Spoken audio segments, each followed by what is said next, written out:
And get Warriors tickets today at Ticketmaster. Get tickets at Ticketmaster.com/Warriors. See you courtside again soon, Dub Nation.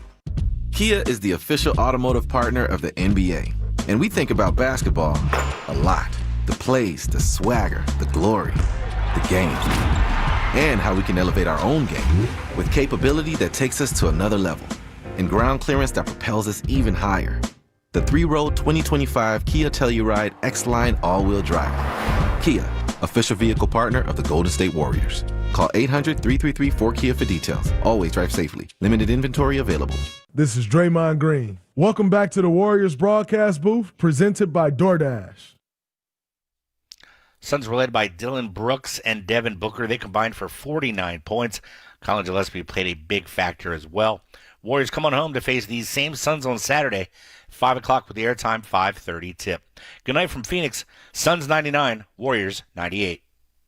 Hey, it's your boy Guru. Every time we put a rat on the table during our show, it's brought to you by Atco Pest Control. Atco Pest Control is a family-owned local business proud to provide pest control in the Bay Area for over 35 years. Atco uses natural methods to give you a peace of mind and keep your family out of harm's way. Quality pest control doesn't have to empty your savings either. Don't wait. Go to AtcoPestControl.com for all your pest control needs. They got you covered. Being in your bag isn't just for players on the court. With DoorDash, all of Dub Nation has a bag too. Scrolling late-night highlights? Have snacks on hand. Hosting a watch party? Get drinks, ice, and cups before tip-off. Low battery during tunnel walks? There's a charger delivered to where you are. DoorDash keeps your bag deep so you can keep up with the speed of the game. DoorDash, official partner of the Golden State Warriors. This next one's for all you CarMax shoppers who just want to buy a car your way. Want to check some cars out in person? Want to look some more from your house? Okay. Want to pretend you know about engines? Nah, I'll just chat with CarMax online instead. Want to get pre-qualified from your couch? Woo! Want to get that car? Hey, SAP! You want to do it your way. Want to drive? CarMax. What do you think makes the perfect snack? It's gotta be when I'm really craving it and it's convenient. Could you be more specific? When it's cravenient. Okay. Like a freshly baked cookie made with real butter, available right now in the street at AM/PM, or a savory breakfast sandwich I can grab in just a second at AM/PM. I'm seeing a pattern here. Well, yeah, we're talking about what I crave. Which is anything from AM/PM. What more could you want? Stop by AM/PM where the snacks and drinks are perfectly craveable and convenient. That's Cravenience. AM/PM, too much good stuff. Happy holidays, Dub Nation. The deals are dropping and Rakuten is here to help you save big this season. With Rakuten, you can stack cash back on top of holiday sales to maximize your savings. Whether you're shopping gifts for everyone on your list at your favorite stores or scoring 10% cash back at the Warrior Shop. Make this holiday season the most rewarding one yet. Join for free at Rakuten.com or download the Rakuten app. That's RAKUTEN. Thanks for showing up, Dub Nation. Nothing beats catching your Warriors live, and nobody knows that better than you. So next time you want to hit up a game, Ticketmaster's got your back. As the official ticket marketplace of the Warriors and the NBA, even if you're headed to the game last minute, Ticketmaster gets you to the game so you can experience all the sights, sounds, and styles in person. Keep putting that jersey collection to use and get Warriors tickets today at Ticketmaster. Get tickets at Ticketmaster.com/Warriors. See you courtside again soon, Dub Nation. Kia is the official automotive partner of the NBA. And we think about basketball a lot. The plays, the swagger, the glory, the game. And how we can elevate our own game with capability that takes us to another level. And ground clearance that propels us even higher. The 3-row 2025 Kia Telluride X-Line all-wheel drive. Kia, official vehicle partner of the Golden State Warriors. Call 800-333-4KIA for details. Always drive safely. Limited inventory available. To Curry, pump fake, flyby, 3-ball, got it with the buzzer sounding! You've been listening to Golden State Warriors basketball on the Warriors Radio Network. Presented by United Airlines. For tickets, visit Warriors.com or call 888-GSW-HOOP. You wish you were here. This Odyssey Sports broadcast was presented by ZipRecruiter. Looking to hire? ZipRecruiter finds the best candidate for your job fast. Try it for free at ZipRecruiter.com/free.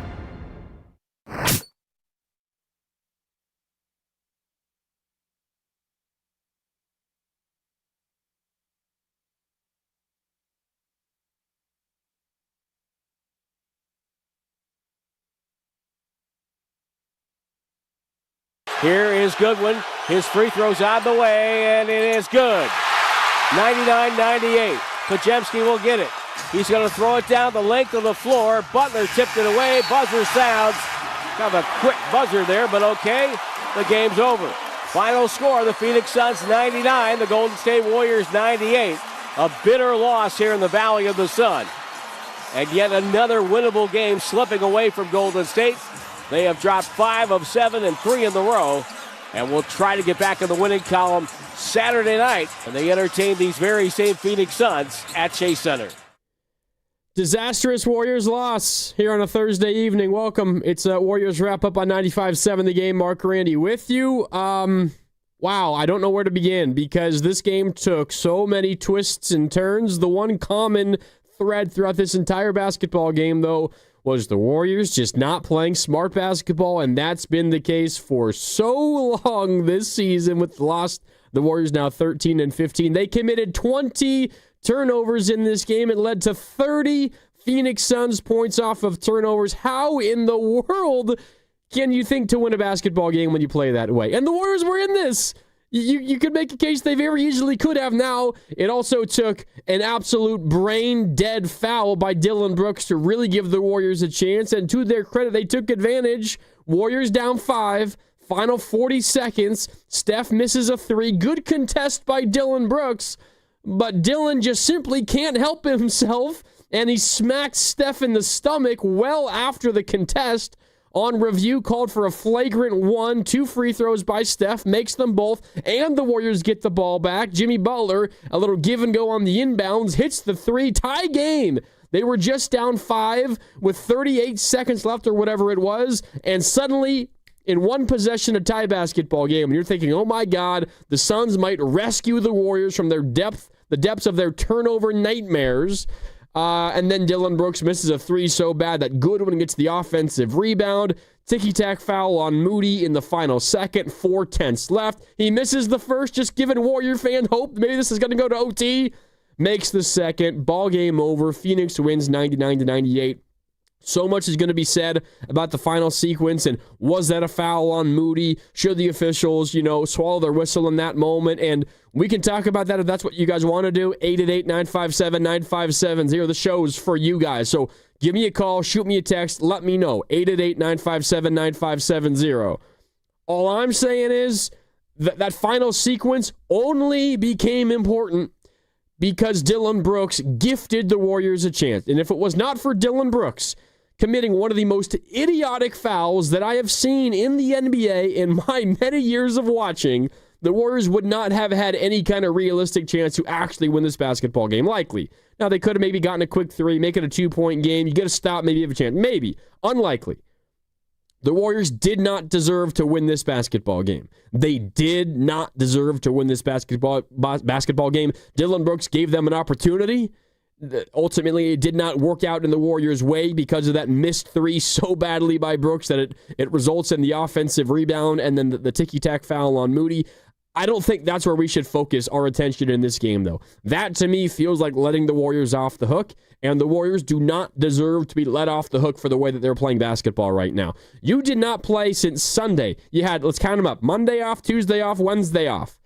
And before that, you played 2 games. You played Friday and you played Sunday. Before that, you had 4 full days off. You've now played 3 basketball games over the course of what? 4 plus 3, that's 7, plus 4 more, 11 days. You've played 3 basketball games, and this is how you come out and play. Not against a great team, definitely not a bad team either. Phoenix is, considering their talent level and the amount of talent they have on the roster, maybe the most surprising team in the league, certainly up there. They're a quality basketball team. They play really hard in crunch time when they need a bucket. They have one of the best bucket getters in the league in Devin Booker, and he had a couple of really clutch mid-range jumpers in the final minute to kind of will Phoenix to what felt like a relatively surefire victory. Then the Dillon Brooks madness happened.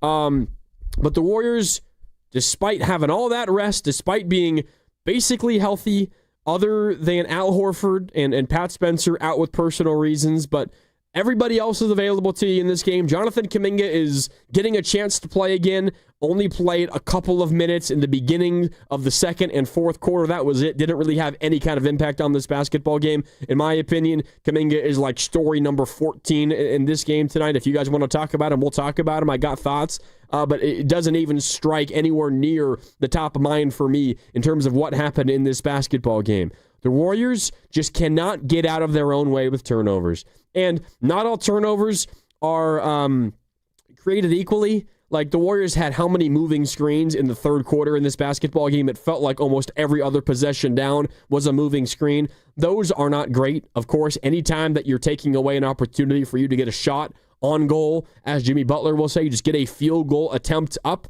That's not good, but a moving screen is better than a live ball turnover that results in a layup or a dunk the other way for Phoenix. But still, it's not as if those are good either, and the Warriors had plenty of those. But we're talking a lot of these 20 turnovers were also of the live ball variety that led to either an immediate bucket on the other end or a missed open three for Phoenix or a foul on the Warriors and free throws on the other end. The Warriors only allowed the Suns to score 99 points in this game. They played really good defensively. Phoenix shot 41% from the field. They only made 10 threes. The Warriors were good defensively in this game, yet you lose. Why? Because you cannot get shots up yourself. I don't get it. I don't get it either, Goo. I don't get it either, Goo. 20 turnovers in this game. 30 points off turnovers for those Phoenix Suns. And what that point off turnovers number tells you, it tells you a lot of those turnovers, again, were of the live ball variety that led to points on the other end. Just a disastrous Warriors game. Turnovers has been the story all season long. All season long. And it's been the story for not just this year. It's been the story for a couple of years now. And turnovers has always been a bit of the Warriors story. Right? Even when the Warriors were at their peak, they played like on the edge of chaos. They always kind of pushed that envelope offensively. It's not quite as chaotic now. Now it just feels like less smart and just bad decisions and bad basketball. The Warriors don't feel like they're playing on the edge of chaos in a good way. They had that chaos early, not early, but in their dynasty when they were at their best because Steph and Clay and KD and all this movement off the ball, and you got great passers all around the floor. Even Andrew Bogut was a great passer. Draymond Green, we know what he can do with the ball in his hands as a passer. Sean Livingston, a good passer. Andre Iguodala, a great passer. That was kind of what led to some of those Warriors' turnover problems back then because they just were so quick with their ball movement and all the crazy movement off the ball and all of that. It kind of made sense why they would turn the ball over a good amount. It's why you would say, just turn the ball over 14 times and you're okay with that because the way that it was working with that Warrior offense was anytime you didn't turn the ball over, you were getting a great shot and a really good shooter was taking that shot or it was a dunk because that's the result of kind of playing on that knife's edge of chaos and under control. But when you have that kind of offensive talent and skill, it kind of makes sense to play on that knife's edge. Right now, I wouldn't say the Warriors are playing on that knife's edge because they're not playing in that chaotic way where you feel like, all right, if this pass is successful, it's either a dunk or a turnover. They're just committing stupid turnovers at half court where they're not even in their set and they're not even close to getting a shot off. And it's bad awareness. It's poor situational decision-making. And it feels like this is the Warrior basketball team that, despite their advanced age, are playing like a team that is full of a bunch of young players. And there's a couple young guys on this team, don't get me wrong, but a lot of the issues here are from their veterans. Some of their veterans. It just an absolutely infuriating basketball game if you're a Warrior fan. Jimmy Butler was awesome in this game. We asked Jimmy to be more aggressive. What was he today? 11 for 17 from the field, 31 points. Made that big clutch three-pointer. That big clutch three-pointer where that was gifted to him by Dylan Brooks. Took advantage. 31 points for Jimmy Butler in this game. 11 for 17 from the field. Made the only three he took. It was that game-tying one late. Got to the line 9 times. Made 8 of them. Steph didn't have a good shooting night. He was 3 for 14 from the field. 15 points. Brendan Pajemski, one of his best games of the season. 18 points for Pajemski. A game in which the Warriors lost by 1. He was a plus 15. Pods was awesome in this game today. There's been a lot of talk about Pods and how bad he's been. He hasn't been great. I'm not saying that. He was awesome tonight. And I just hope, as loud as some of the talk about Pods has been when he struggled, I hope that we can give him the credit he deserves for today.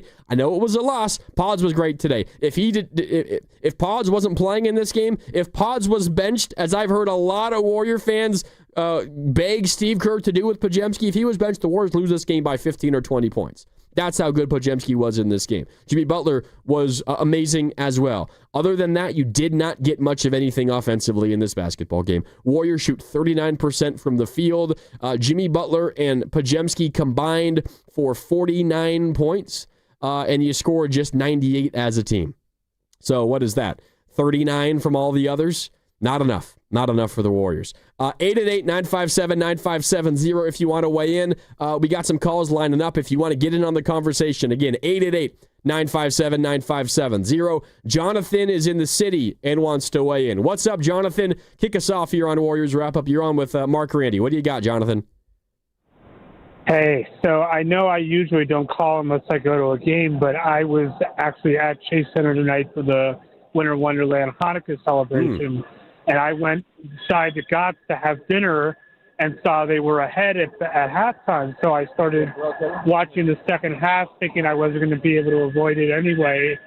And I watched whatever unfolded.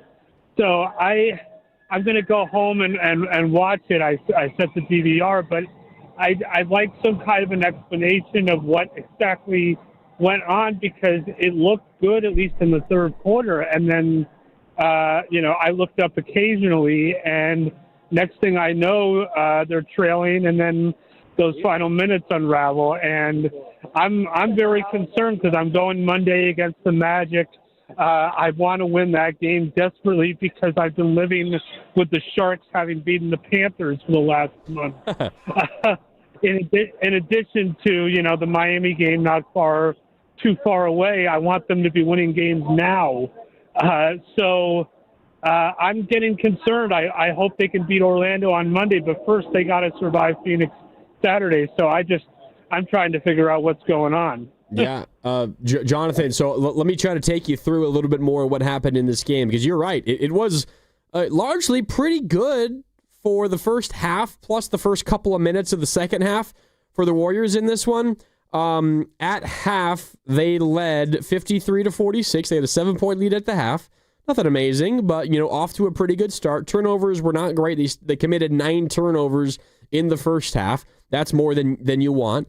But you had a 7-point lead. You turned Phoenix over a good amount as well. They turned the ball over 9 times in that first half as well, and points off turnovers were relatively even in the first half. So while you turned it over a lot, you weren't really losing ground in that area in the first half. And you got off to a really good start in the third quarter. You're up by 7, as I mentioned, at half. They go on a 7-0 run to begin the second half. They go up by 14, 60-46. It was eventually, 2 points for each team, so it was 62-48. 62-48 Warriors, 2 minutes into the third quarter. Then what happens? A turnover parade begins. A turnover parade begins for the Warriors. And Phoenix takes advantage, and they go on a 12-0 run. So all the work that you put in over the course of the first 26 minutes of this basketball game, right? The entire first half, that's 12 minutes of the first quarter, 12 minutes of the second quarter, first 2 minutes of the third. 26 minutes of work to go up by 14 points. It's basically all gone in a 12-0 run for Phoenix. And that 12-0 run only took a couple of minutes of game time. 2.5 minutes. 2 minutes and 35 seconds to be exact. Warriors were up 62-48. 10 minutes left in the third quarter. 12-0 Phoenix run in 2.5 minutes of basketball. It was 62-60 Warriors, 7:25 to go in the third. It was Phoenix, some shot making, probably their best stretch of shot making over the course of the whole game. I mean, they only shot 41% from the field. They only scored 99 points. It's rare a team scores sub 100 and wins a basketball game in today's NBA. It has happened multiple times to the Warriors, by the way, of late. That game in Philadelphia, you remember, that began that 3-game road trip in early December, 99-98. Philadelphia win, same exact score as today. The next game the Warriors played, they scored 99, but they won because they held Cleveland to 94. The Warriors are playing some rare and weird basketball right now, and 2 of the 3 times it's been them coming out on the losing end. It's not only that the Warriors, how should I say this? The Warriors are offensively challenged. It's pretty clear that they're an offensively challenged basketball team for the most part. There will be games where they can explode, and Sunday against Portland is a prime example. They scored 131 points in that game. That was largely because Steph was amazing, and he scored 48 by himself. But those games happen, right? They also scored 120 versus Minnesota. But it feels like more often than not, offense, even when Steph is playing, as he did tonight, and as he has in the last 3 games, all of which are losses for the Warriors, offense is difficult to come by. And I just mean getting good shots. It's one thing if you're making or missing them, but just the creation of good shots. It feels at times like pulling teeth for the Warriors. And when that's the case, the only shot you have at putting up any kind of impressive point total is by taking care of the ball and just by getting a bunch of shots up. Because if you're struggling to create good shots, and maybe you're not the best shooting team in general, and you're also turning the ball over a ton, suddenly you're looking at a low percentage from the field and much fewer shot attempts. How many times have the Warriors outshot opponents this year but lost basketball games because their opponents get more shots up because they turn the ball over less times and they get more offensive rebounds? That's the cheat code. It's why Houston is such a good team this year and why they are 16-8 so far this season, and despite losing their starting point guard before the season even began, look like one of the better teams in the league because they not outshoot their team by percentage. They just get more shots up than their opponents every single night because they take care of the ball and they dominate the offensive glass like no other team really has in NBA history. They get more shots up than their opponents. The Warriors are looking at getting up fewer shots than their opponents, although technically it actually wasn't the case today. They got up 89 and Phoenix got up 88, so it was basically even shot attempts-wise. But over the course of this season, the Warriors get up fewer shots than their opponents because they turn the ball over more than they do. And that leads to no field goal attempts for you and field goal attempts for your opponents. And easy field goal attempts for your opponents. Phoenix struggled to score in this game. Struggled to score 41% from the field. It's not often that NBA teams shoot around 40% from the field in a game and you win. That's what happened for Phoenix in this game. Fast break points. This is it goes hand in hand with the points off of turnovers. Warriors 20 turnovers in this game led to 30 Phoenix points off of turnovers. Second chance points in this game. The Warriors 6, the Suns 22. 22 fast break points for the Suns. When you have an offense, I'm talking from the Warriors' perspective, so your defense versus your opponent's offense. When you are facing an offense that is struggling to get good shots up, not only do your turnovers offensively mean you're not getting shots off, but it means you're giving your opponent a cheap way to score easy points. If you just make it difficult on them to score, you don't have to have any kind of shooting night to win. You just need to play smart, composed basketball. And I guess the biggest takeaway right now for the Warriors is they're just simply not playing smart and composed basketball. And as much as the talking points this year have been about a lot of the youngsters, right, is Kuminga going to step into a prime role and elevate this basketball team like he did early in the season? Is Podziemski going to take a leap forward? And he was talking about wanting to be the next face of the franchise. Is there maybe a step in the right direction toward that? Although I think we all thought that was kind of crazy sounding coming out of his mouth. Is Quentin Post going to take a step forward? And by the way, I think Quentin Post has, specifically defensively. Can Moses Moody prove to be like a quality starting level 3 in the NBA? Are those things that's been a lot of the talking points around this Warriors basketball team. But frankly, we're talking about tonight. We're talking about Portland. We're talking about a number of these Warriors losses. I mean, I'm sorry, it's on the veterans and the way that this group is playing. Not Jimmy Butler tonight. Jimmy had a hell of a basketball game, one of his best games of the season. 31 points, 11 for 17 from the field. But Draymond Green with 5 more turnovers. That's 13 turnovers in Draymond Green's last couple of games. And we're talking about some really, really foolish turnovers. There's one where he has the ball, top of the key, well out beyond the three-point line. He's near half court. And Steph Curry, I believe Steph was on the right wing, deep, way deep on the right wing. And Draymond, just muscle memory, tries to throw a ball over to Steph because, Steph's on the floor, just give him the ball, right?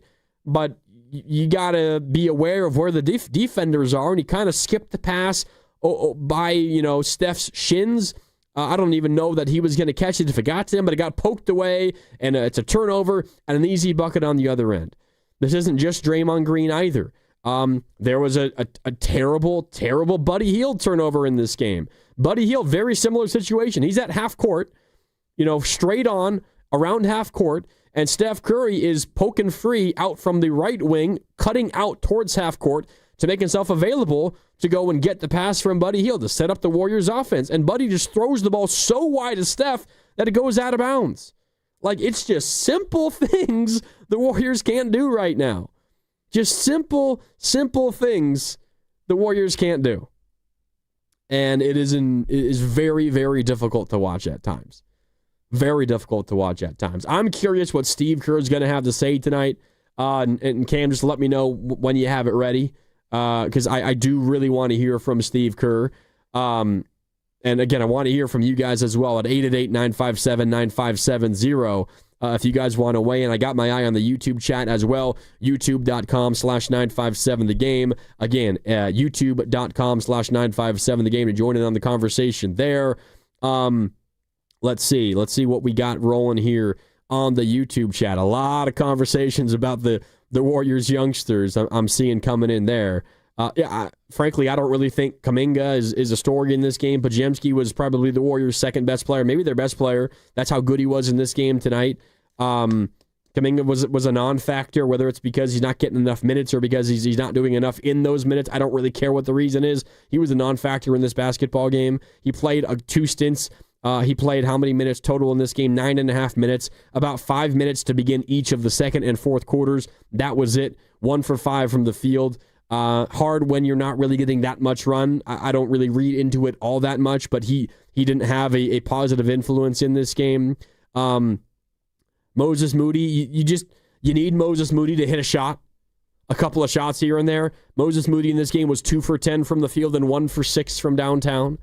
You just need him to hit some shots. Quentin Post, who I've been praising defensively recently and who has been a whole lot better offensively as well, he had a really rough game shooting the ball tonight. 3 for 14 from the field, 2 for 10 from deep. Started in this game. He got pulled. He did not close for the Warriors because he wasn't hitting those shots. Did have 11 boards. Post, with what he's doing defensively and on the glass, it's going to be hard for him to be like entirely a negative.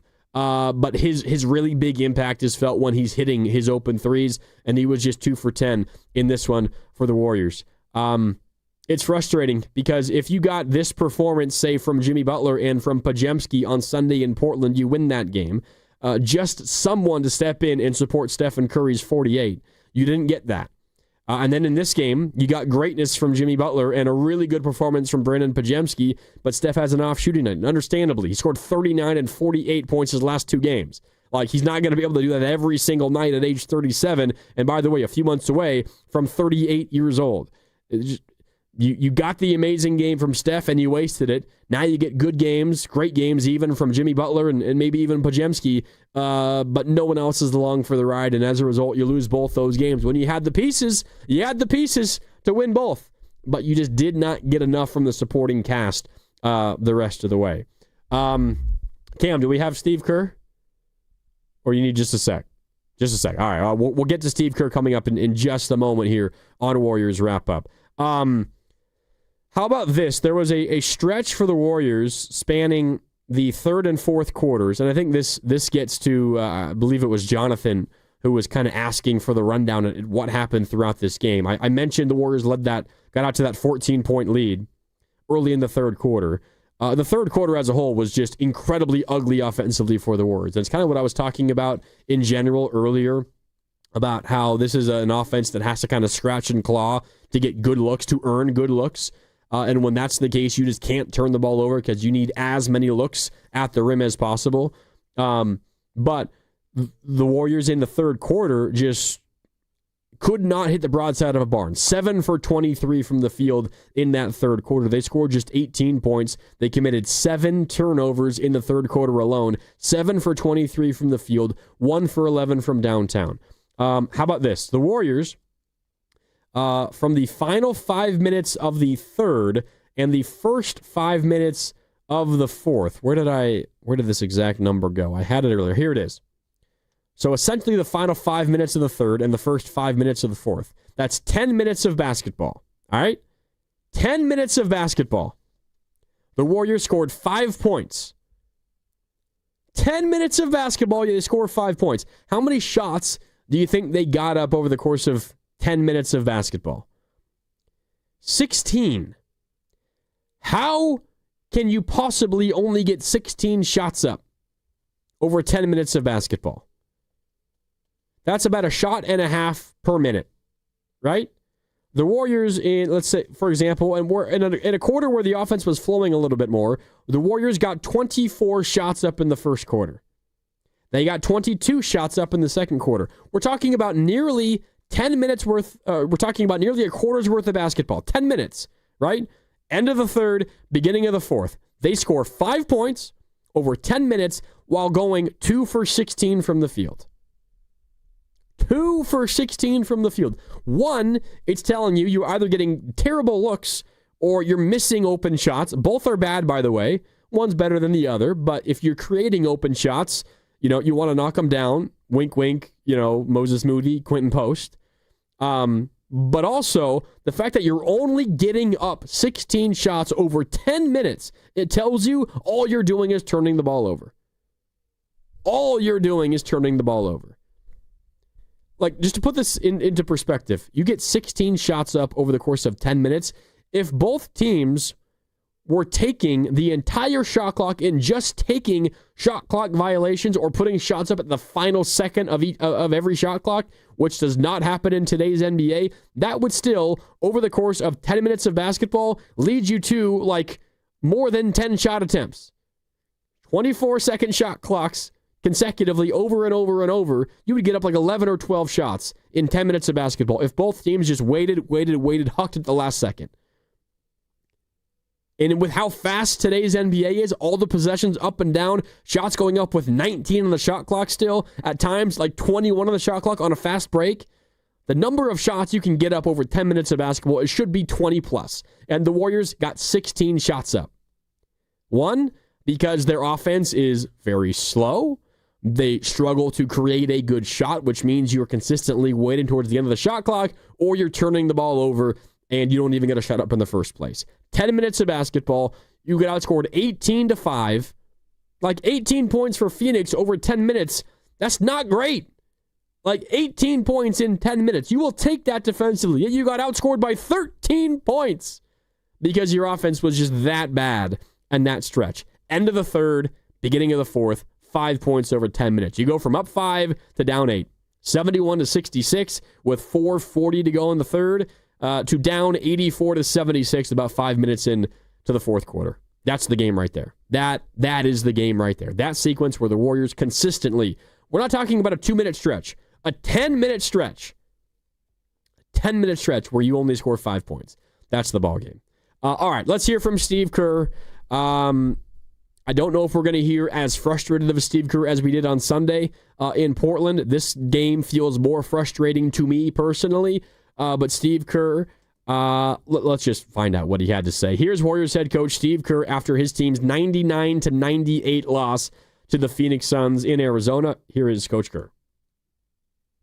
What do you think the biggest difference was in the second half? Well, we turned it over quite a bit. I thought we let our shoulders drop a little bit, energy, spirit, let ourselves, feel sorry for ourselves a little bit when they made their run, and really proud of the guys, the way they fought, and gave ourselves a chance. But we've just got to be sharper. 20 turnovers for 30 points. So we've got to be sharper with the ball. We've got to be better with our body language and our energy.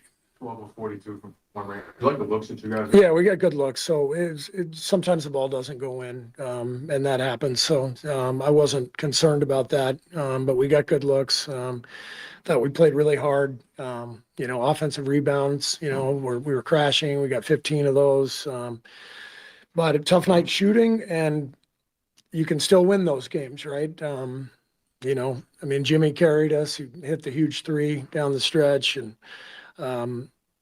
but you have to take care of the ball. You have to execute, and right now we're just not doing that well enough. 31 points for Jimmy. It seemed like focal point right away. Yeah. First quarter on. Just how what'd you think of the way you guys got him the ball and just spaced around him? It was just Jimmy being demonstrative out there. And this is vintage Jimmy.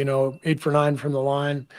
11 for 17, attacking, moving the ball at the right time. He was brilliant out there. Did you make a point before the game, or did he say, I'll take more offensively? Is that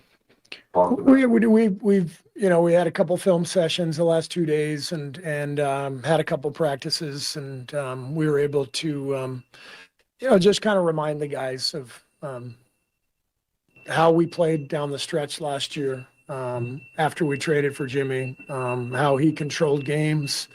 When he's got the ball, we generally take care of it. We don't turn it over when he's got it. So that was the main focus the last couple of days. Let's just remember, what our team is built on, and how we need to play. Talked about a lot about the poster game. Something that you are seeing in the late games that are tight that you all aren't doing that you need to? Not tonight. Tonight we executed really well. It's hard to believe that the game was decided on that call, on an air ball that hits the side of the backboard. And guys behind the bench told me that Moses got all ball. Everybody's tangled up. That to me, it better be a foul to decide the game on a play like that. So disappointing that we didn't get to go to overtime, because I thought our guys executed and did a great job in the last few minutes of, giving ourselves a chance. What did you see from Brandon tonight, especially in that fourth? Phenomenal. Yeah, Brandon was great. Just really aggressive offensively and decisive, and, penetrated, got the ball into the paint. He was really, really good. Steve, did they give you an explanation on which call? On the foul call at the end? I don't know. I didn't. Yeah. Jonathan obviously got a few more minutes tonight. What did you see from him? He was good. We wanted him to get out there and use his speed and athleticism, set screens, dives. He had a good pass to Guy in the first half, from the pocket, and it's good to see him back out there. As I said, he's handled himself really well, this last week, and I wanted to reward that. Just off night. I'm sorry? Just off night. Yeah, just an off night. Draymond, 5 turnovers tonight. Just where do you feel like he's at offensively at this point in the season? Yeah, he's trying too hard right now. He's such a competitor. He's trying too hard to make plays, and just needs to slow down a little bit. Thank you. All right, that's Steve Kerr postgame in Phoenix after his team loses 99-98 to the Suns. Something that caught my attention was Steve talking about the foul call on Moses Moody that essentially lost the Warriors the game. Jonathan Goodwin, offensive rebound, and as he tries to put it back up, gets fouled from behind by Moses Moody. At least that's what the call was. Steve Kerr, I think Steve Kerr's right to say it was all ball, and to me it looked like it was all ball. Ticky-tack foul call, is that one that you would like to see get called in that moment? No, probably not. I think that game probably should have gone to overtime. And if you want to sit here and tell me the refs cost the Warriors this game, then I will let you do it. I'm not going to fire back on you. All I'm going to say, and I guarantee you that this is something Steve Kerr, or at least someone on the coaching staff, is pointing out to Moses Moody post-game, is telling him, one, is it worth the risk in that moment? I don't know. That's not what I'm talking about, but maybe that's part of it. The other thing is, and the important thing is, Moses, why was Goodwin in a position to grab the offensive rebound in the first place? And I'm watching the replay right now, and I beg you guys to do it as well, because these are the small things that are costing the Warriors basketball games right now. We spent so much time screaming, frankly, about the turnovers. 20 more today, leading to 30 Phoenix Suns points off of turnovers. In a game you lose by 1, you just simply can't do that. What else can't you do? You can't gift your opponents extra possessions. So how do you do that? By playing principled basketball. All right, so final possession after the Warriors gifted a tie game, right? Remember where this was. It was a 5-point Suns lead, right? Let's just run through really quick the play-by-play to get us set up to this spot where it was 98-98. Warriors down 96-91. Under a minute left after Goodwin. I said Jonathan, I meant Jordan. Jordan Goodwin misses a three-pointer. Curry gets the defensive rebound. Warriors down 5, 45 seconds left. They kind of have a crazy, hectic possession. An offensive rebound results in a Steph 3 from the right corner, which he misses. Dillon Brooks ran out to contest, leapt high into the air, got his hand up to contest the shot. Frankly, great effort. But on his way down off the jump, and as he glides past Steph in the air, he brings his hand down, which he used to contest the shot, and just slaps Steph in the stomach. One of the most pointless and stupid things I've ever seen a basketball player do in the NBA. Not only is it just absolutely pointless because Steph's portion of the play is over, nothing you do at that point has any impact on the play. You already, great effort to contest. You did your job. And you smack Steph in the chest or in the stomach, wherever it was. And rightly so, gets reviewed, called a flagrant. I think flagrant 1 was right. It wasn't like overly an incredibly physical punch or anything. It was more just kind of like a slap or an aggressive tap. It wasn't something that you would think would hurt Steph. But it's absolutely pointless and stupid and whatever. Flagrant 1, which means 2 free throws for the Warriors and the ball. So the Warriors get 2 free throws, and now it's 96-93 because Steph makes both. And they get the ball. Side out. Jimmy Butler passes to Moses Moody. Moody right back to Jimmy, the inbounder, and he hits the 3.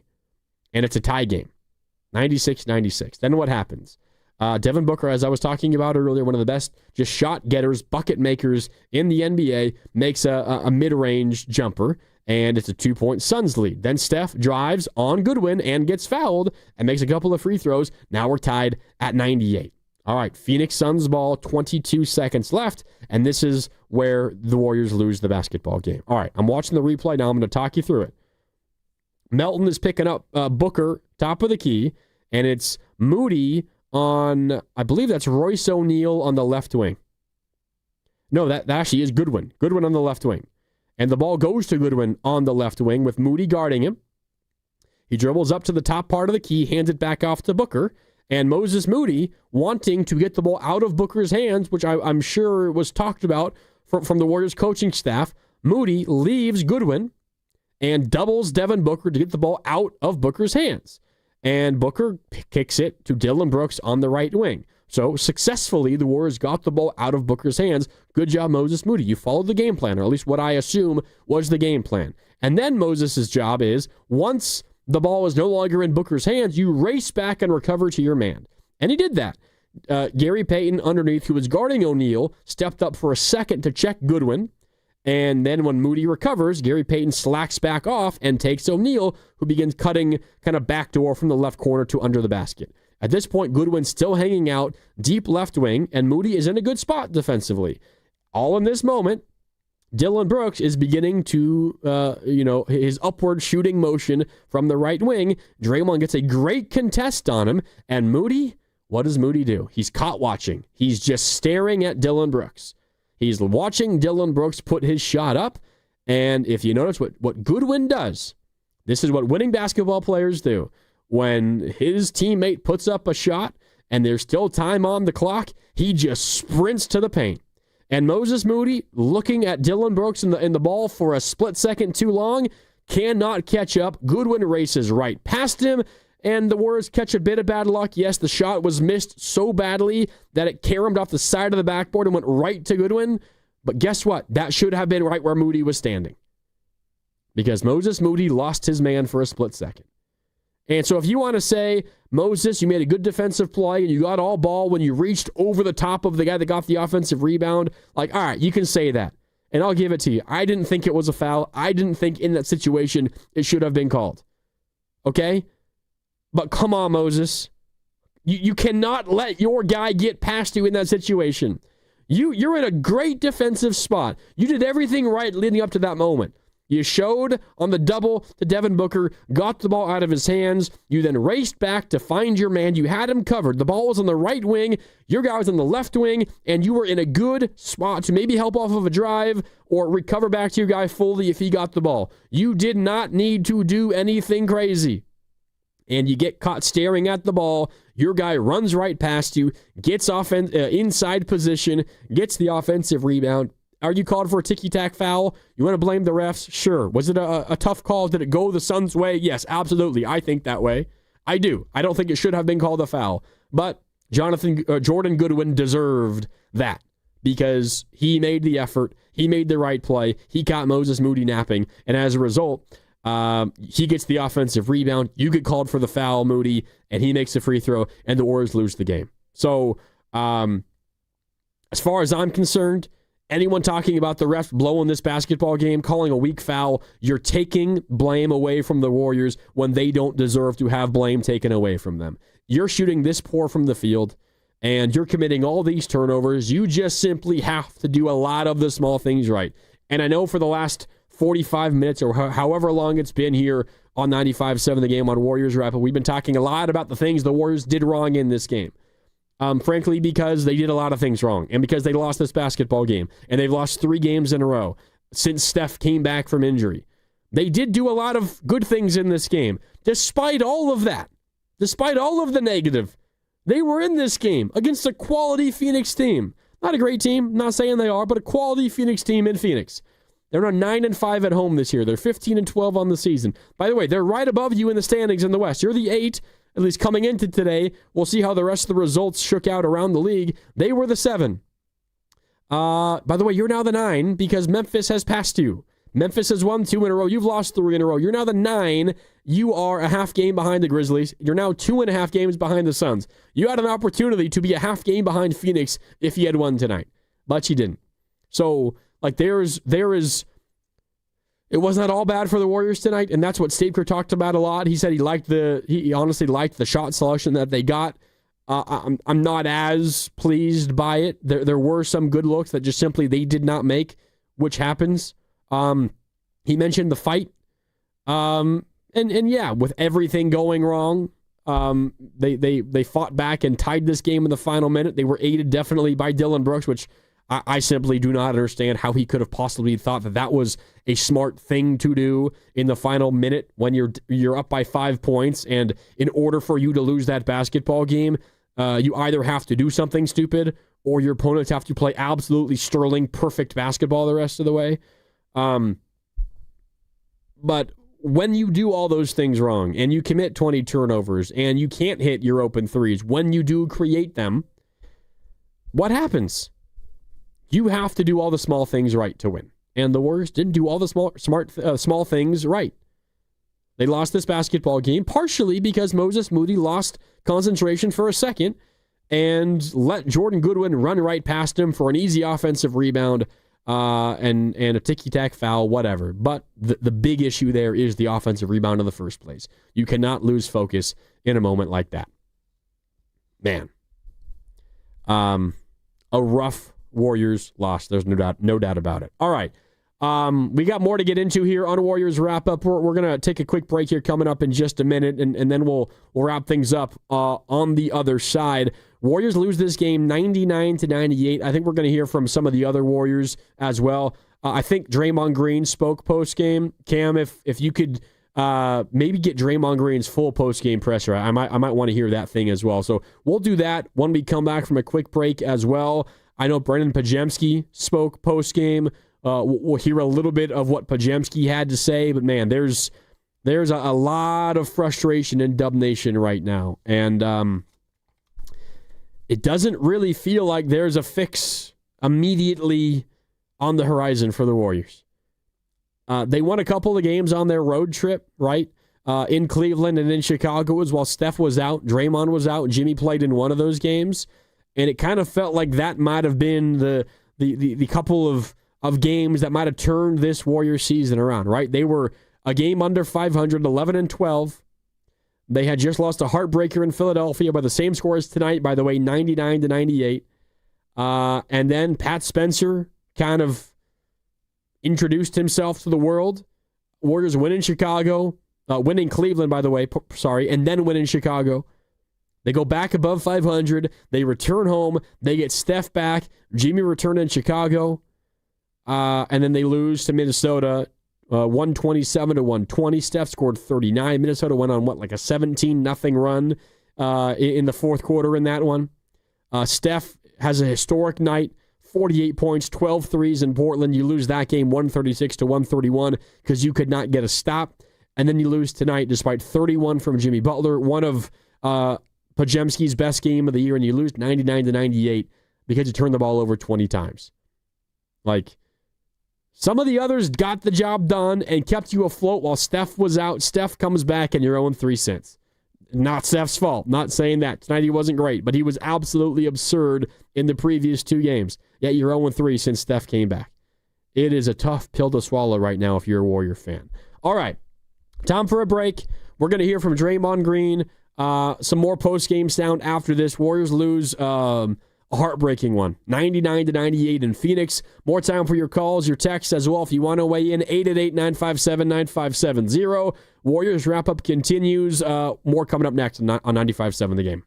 Looking for lifelong financial guidance? Look no further than Pettinelli Financial Partners, your dedicated financial coaches for every stage of life's journey. Whether you're planning for retirement, starting a family, or buying a home, we're here for you every step of the way. Visit PettinelliFP.com. The financial consultants at Pettinelli Financial Partners are registered representatives with and securities offered through LPL Financial. Member FINRA SIPC. Investment advice offered through Stratos Wealth Partners, a registered investment advisor. Stratos and Pettinelli are separate entities from LPL Financial.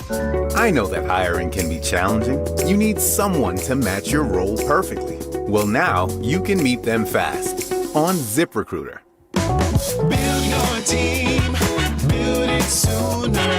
Meet your match on ZipRecruiter. Just head to ZipRecruiter.com/free right now to try it for free. That's ZipRecruiter.com/free. Meet your match on ZipRecruiter. Try it free.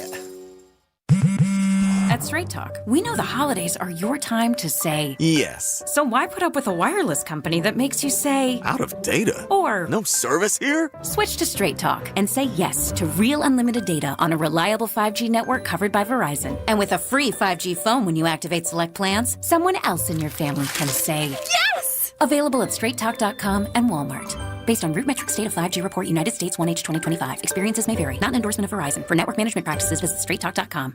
So you need last-minute gifts. No judgment. Get an extra 25% off during Kohl's Friends and Family Sale and find great gifts under $20. Like something cozy, something thoughtful, something that says you planned this all along. Yep, you're just one quick trip away from checking off the last gifts on your list. Save now at Kohl's and Kohl's.com. Select styles. Offer ends December 24th. Some exclusions apply. See store or Kohl's.com for details. Now it's time for the closer of the week. Presented by LiftMaster and R&S Doors. Turn your garage into the envy of the neighborhood. Visit rnsdoors.com. This week's closer comes from Jay from San Rafael. Hector came out and fixed my garage door and was super courteous, informative, and did a fantastic job. He explained everything clearly and made sure everything worked perfectly before leaving. Couldn't be happier. Definitely recommend.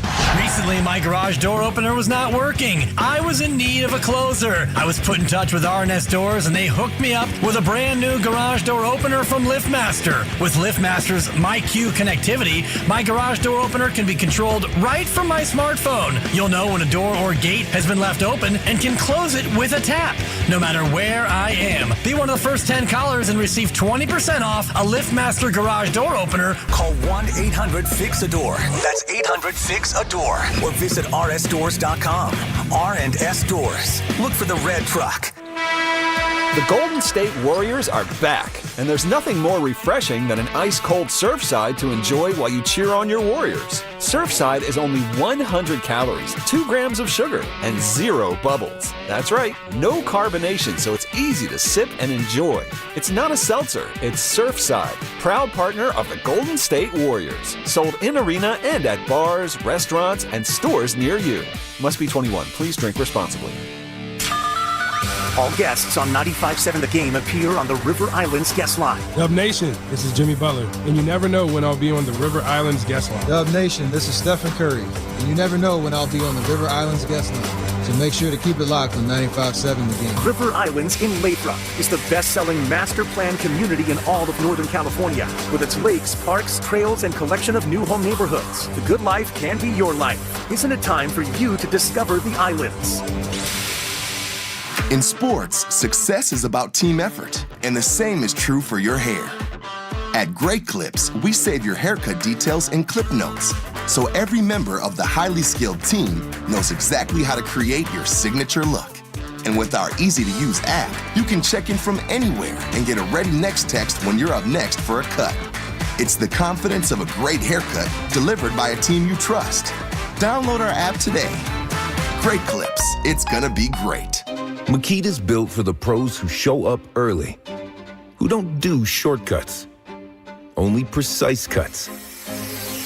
With tools built to last, job after job, year after year. Performance that pays off, because when the job calls for the best, you answer. And when you need the best, you call on Makita. Built to be the best. Available at the Home Depot. You've got a big day, so you use Unstoppable Scent Boosters to give your laundry non-stop freshness. So no matter how long the day goes, you can't stop this power, this walk, this pose, this strut, this look, this talk. Your clothes will be so fresh you can confidently strut into that end of the day meeting like a boss, boss, boss, boss, boss, boss, bosses. Let's talk business in my office. Add new Unstoppables beads to your wash for 24-hour non-stop freshness, so you can smell unstoppable.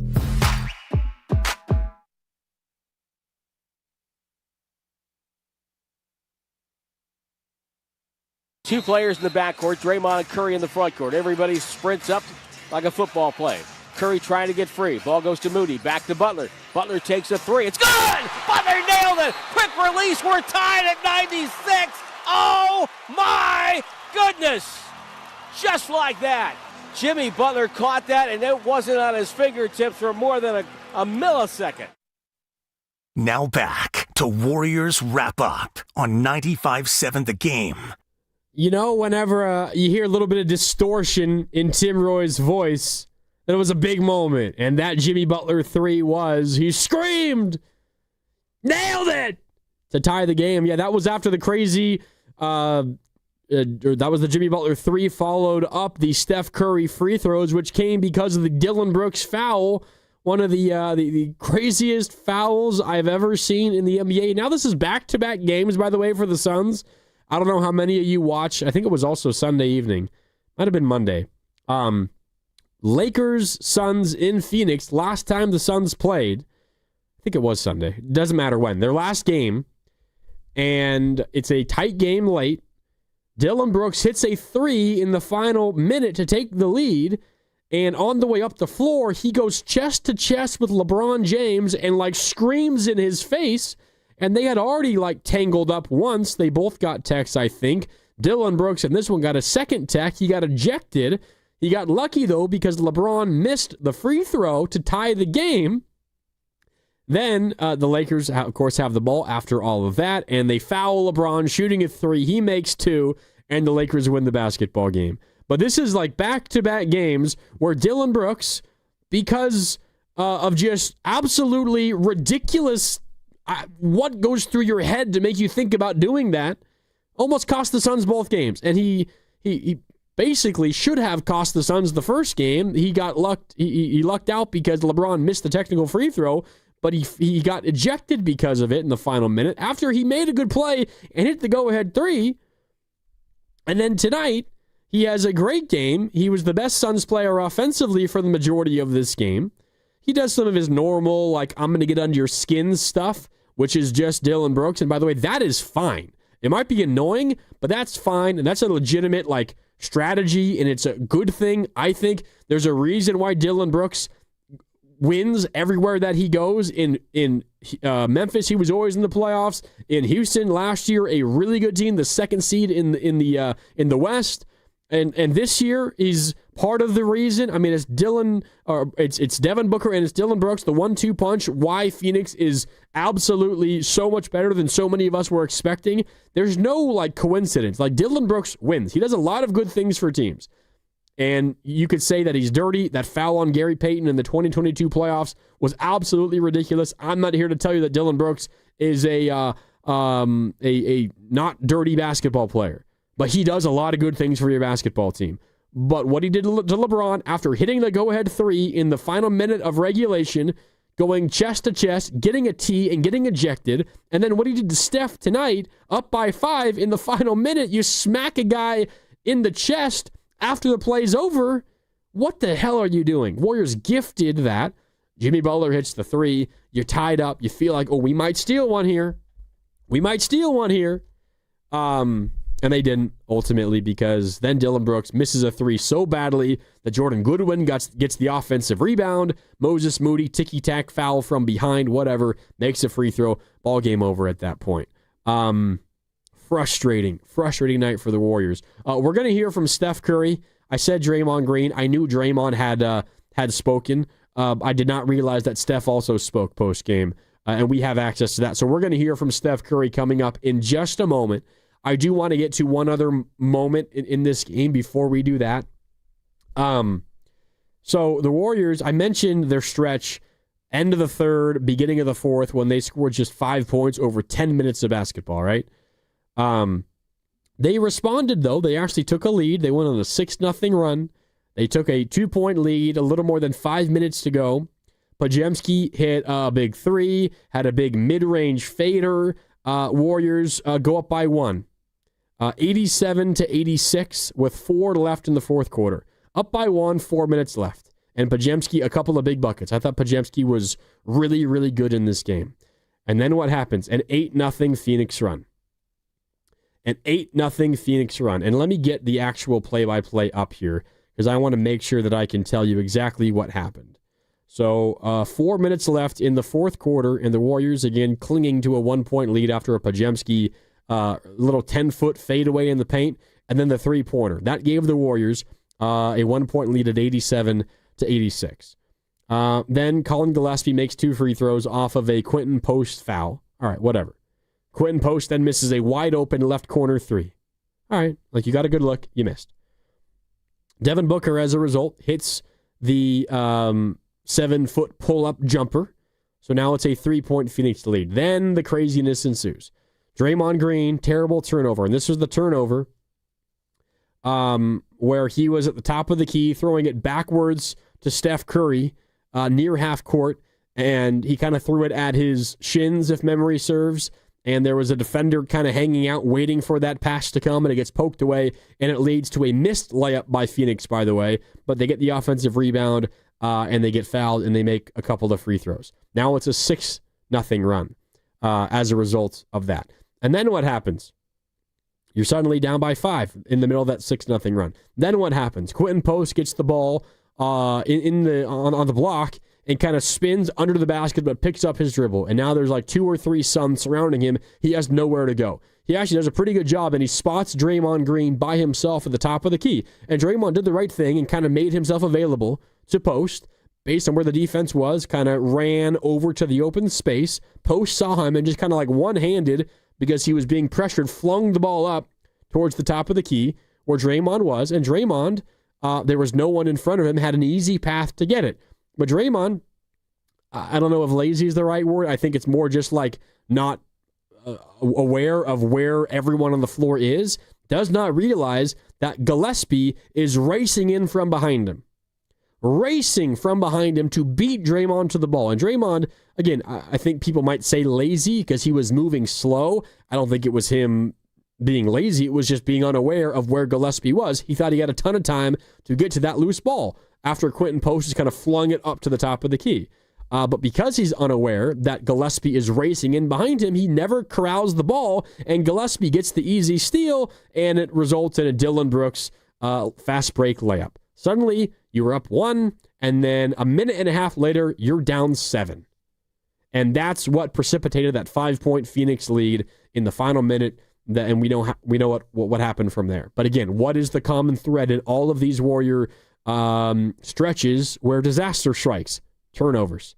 And that turnover got credited to Quentin Post because Draymond never corralled the basketball. Quentin Post, picked up his dribble under the basket, got trapped. Not great.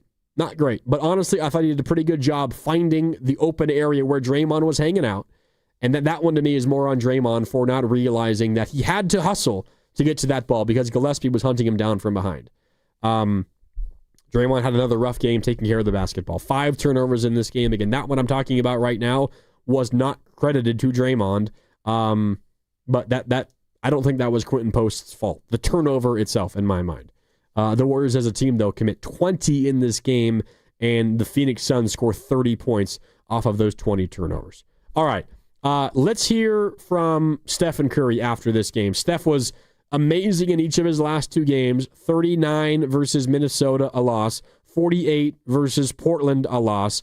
Tonight did not have a good shooting night. 15 points on 13 shots. Got to the line 7 times. That's the only thing that kept this from being a really, really ugly game for Steph, and he made all 7 of his free throws, including 4 clutch ones in the final minute of this game to keep the Warriors in it and to tie the game once and get them within a single possession another time.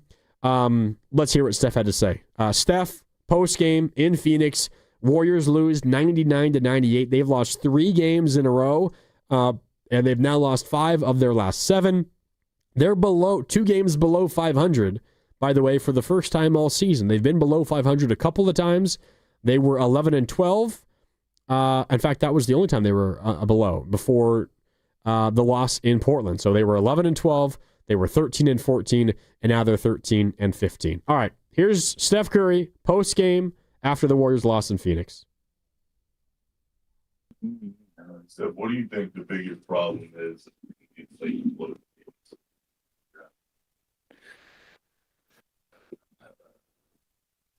We're just collectively not doing enough to win. I don't think we're 5-10 or something like that in close games, but there's moments throughout the game. I know you can always nitpick possessions, but there's just moments where either you have momentum and you can't stretch a lead, or it's kind of back and forth, and they go on that little 7-0 run in the middle of the fourth quarter. So the fact that we're giving ourselves, a chance with the fight down the stretch is positive, but then you're giving, leaving it to a make here, miss here, a foul and an offensive rebound and 1 free throw. Like, as a team trying to figure it out, those are tough because the ball could bounce either way. We got to do more throughout the meat of the game to take advantage of those runs that we have. You're up 14 in the 13-14 in the third quarter, and they walk you down. Like, those are the deflating moments. But thankfully, we have resilience, so we come back. But I'm more worried about that than the end of the game stuff. What do you feel like flipped after? Same story. Turnovers, offensive rebounds, and just, especially on the road, it's hard to.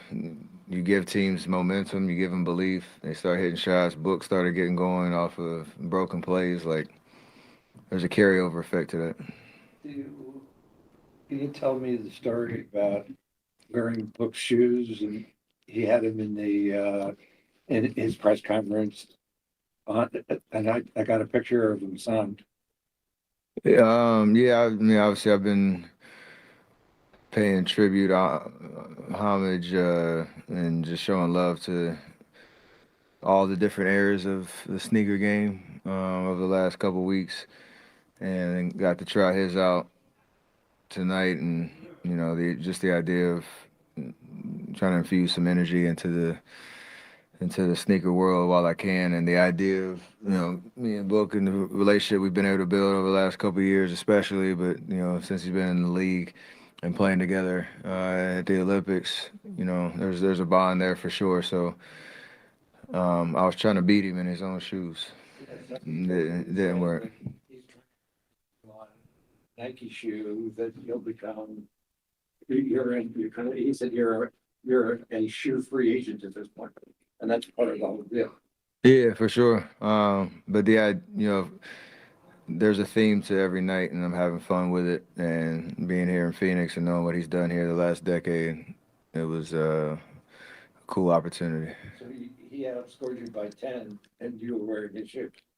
Yeah, and they got the win, so we get to run it back on Saturday. We'll see. Plenty, yeah. I gotta get you a pair of sneakers.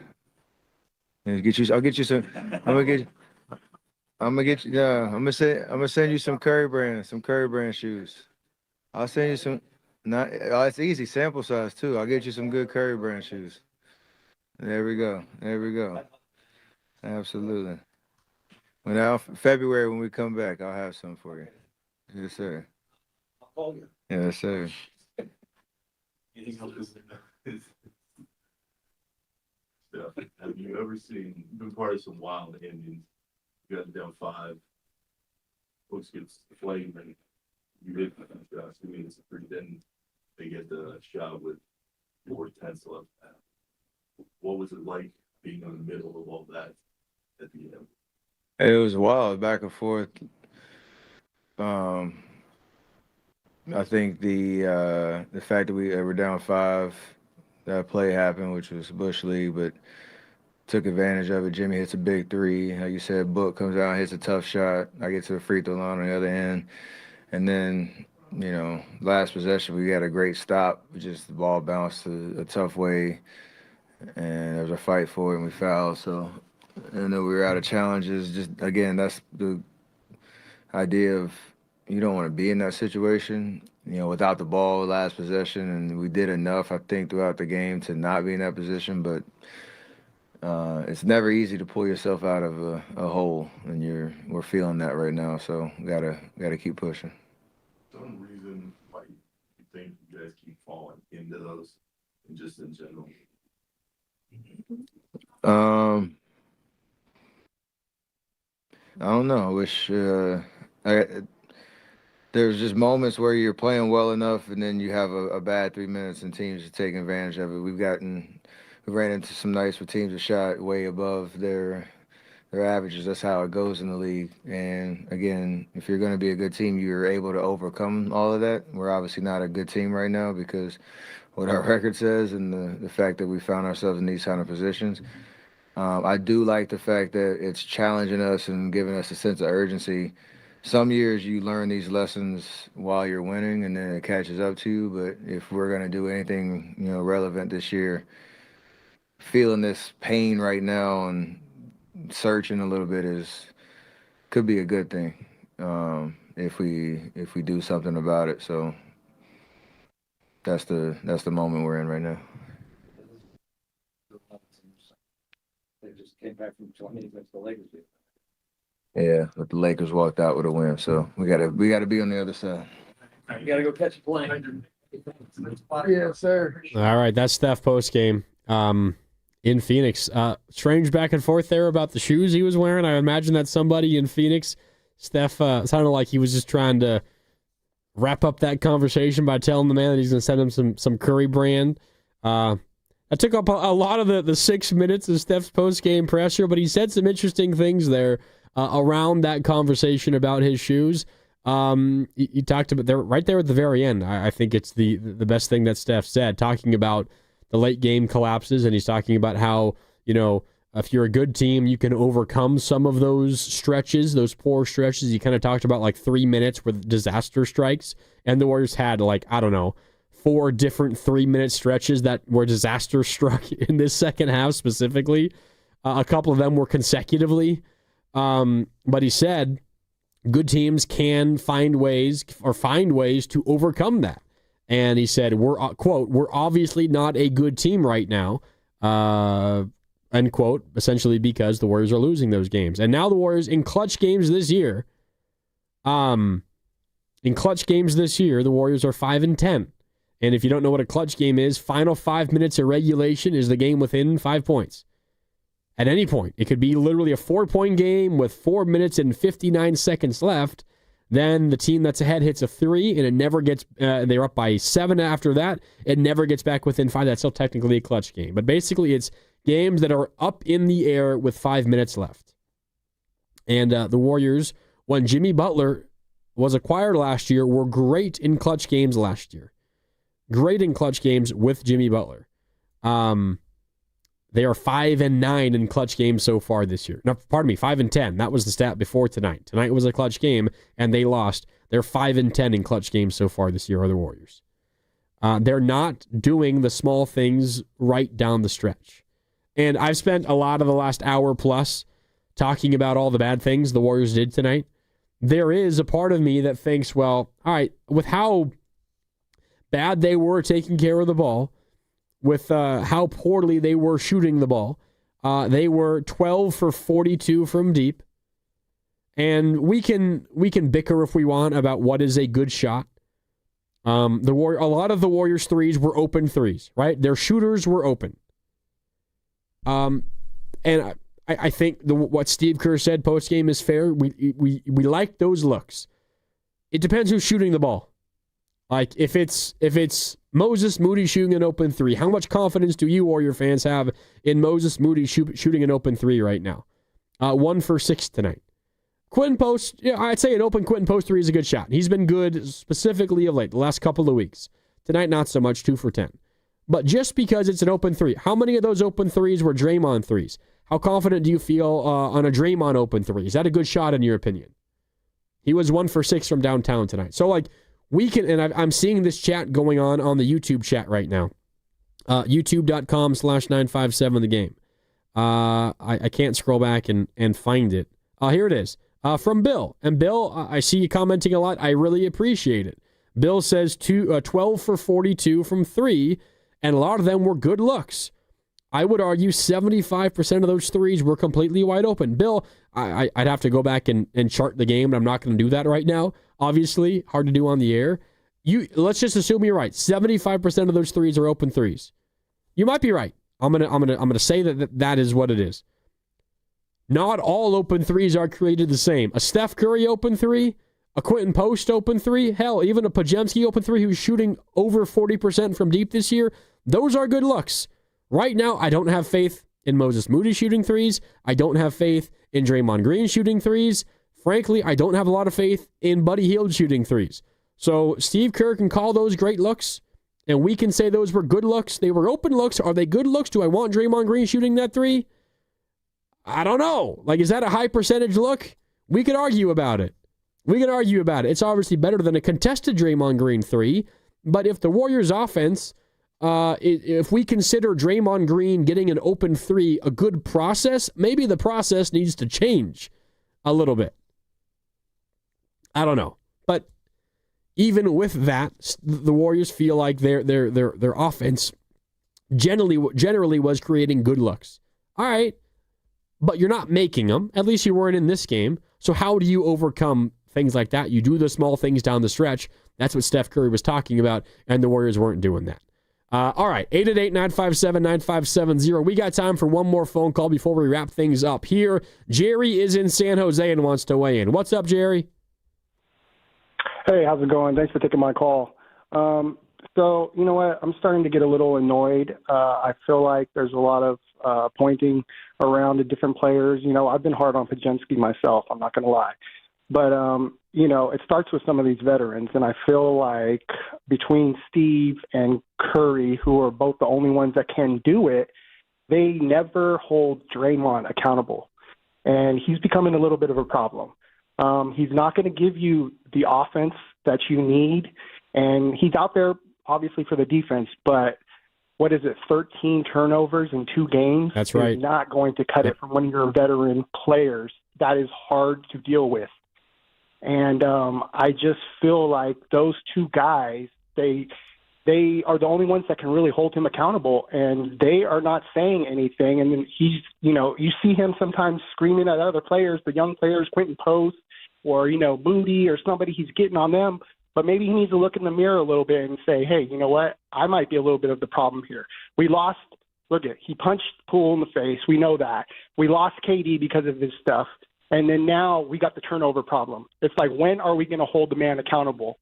That's all I got. It's getting frustrating to me. I feel like it's going to take the two big guys on the team, the coach and Curry, to do this because they're the only ones that garner his respect fully. And I just think it's time to maybe give him a little bit of the blame here. Jerry, Draymond absolutely deserves a lot of the blame for these two losses. There's no doubt about it. I think you're treading into some waters saying that Steve and Steph are the only people who get the full respect from Draymond. I don't think that's how it is in that locker room. I can tell you in my interactions with Draymond that he's like very aware and so Draymond's podcast, the Draymond Green Show. I don't know if any of you guys are loyal listeners. It is now an Odyssey podcast, and I've had the pleasure of helping out on the production crew for some of those podcasts. And I was in the recording room while Draymond went through his last podcast, and it was after the Sunday loss in Portland. It was earlier this week. I think we recorded it on Tuesday night, and it published yesterday morning. And one of the first things that Draymond addressed was his 8 turnovers in Portland. And, I would just recommend you go back and listen to it. Now, him owning up and saying, I got to be better, and that's unacceptable, like, if that's not enough for you, then so be it. He said all the right things. Now he has to turn around and execute on the floor, which didn't happen tonight, and, we are absolutely right to point it out. And so, yes, Draymond, 13 turnovers in 2 games. That is unacceptable. That cannot happen. The Warriors will lose games if Draymond turns the ball over like that. He knows that.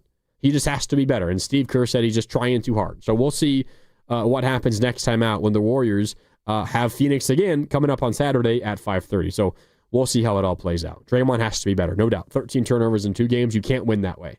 You can't win that way, especially when Draymond isn't a threat to shoot the ball.